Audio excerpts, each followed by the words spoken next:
Hello everyone, Scott Rutter here with Dirk Miracle, the Goosehead guys, and today we were privileged to be with Nikki Crow with the Home Inspector team.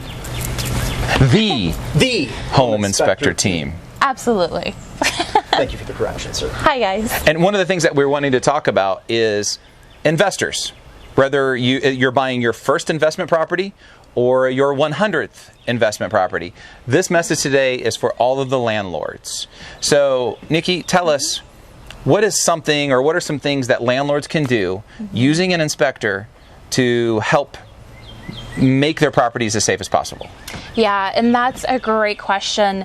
I think the number one thing that a landlord can do is just be aware of the house. Okay. You know, you don't live here, you have tenants that are living here. Getting the homes inspected every year as part of your leasing agreement, a lease lets you be aware of what is being done to the house. A great example of that, as you guys know, liability. Oh, Y'all's liability. favorite word, right? That's right. You know, we like to have parties out here, and a lot of times those involve drinking, I'm not gonna lie. And a lot of times, you know, we're all leaning on this rail like this, we're maybe dancing to music, we're jumping around. What happens if this breaks and then we fall down? Now, luckily for us, that's not too far of a fall down. I'd still get hurt. Me too, because I'm just not lucky like that. I do not bounce. But, you know, just inspecting things like this and knowing if the railing is sturdy Because or here's not. the thing, even though the landlord, I'm speaking to you, you might have already looked at this property and you might think, I mean, this even though it maybe looks like it needs to be replaced up top, I mean, it's pretty sturdy.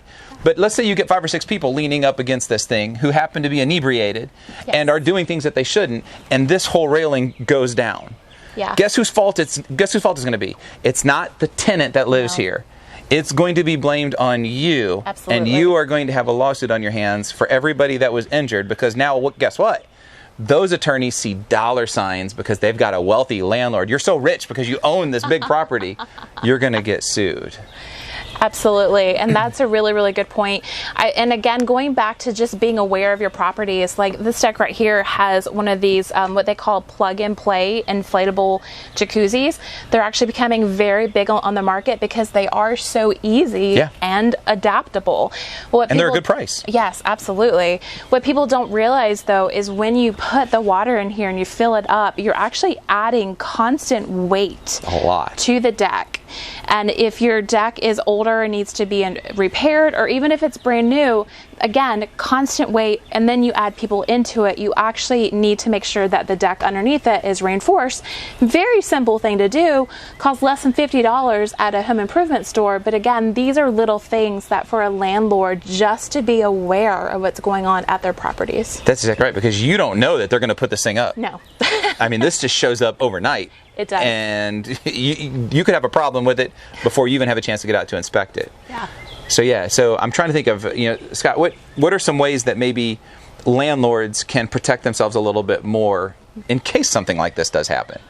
Well, definitely to call Nikki and the Home Inspector team. That would be where you'd start. That's right. And call the Goosehead guys. And what can the Goosehead guys do for them? The Goosehead guys can educate them about, the risk and, cautious, things to, put in place so things like this wouldn't happen. But we'll make sure they have the right personal liability in line to where in the event something like that does happen, they have the proper liability limit, but also educate them on the umbrella policy. The umbrella policy. That's a good idea. Yeah, because honestly, most people that we've seen have come to us with landlord policies where they've only given them $100,000. Oh, that's a nightmare. Oh, that's it. I mean, you throw 5 or 6 people, butt backwards over this thing, and you've got neck injuries, you've got broken legs, broken arms, wages, loss of work. Yeah, $100,000 is gone just like that. Yeah. So yeah, you need to make sure that you have the right liability for your property. Absolutely. And after liability is exhausted, what's that umbrella going to do for them, Dirk? Well, that's the cool thing, is that umbrella is going to absorb every single piece of that liability up to the total of that umbrella. So we sell them usually, minimum is $1 million.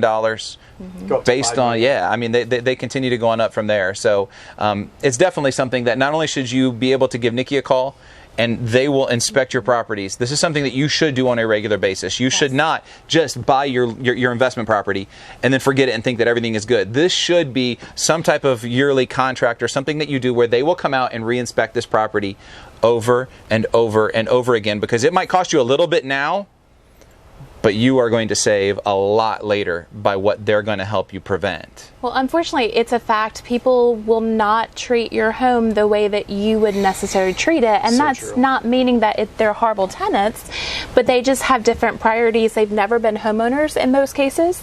They don't really know how a lot of that works. So it's only smart to make sure that you're protecting yourself. That's right. And we hate to cut this short, but these geese need to get in that water. So we will talk to you later. See you guys. Bye.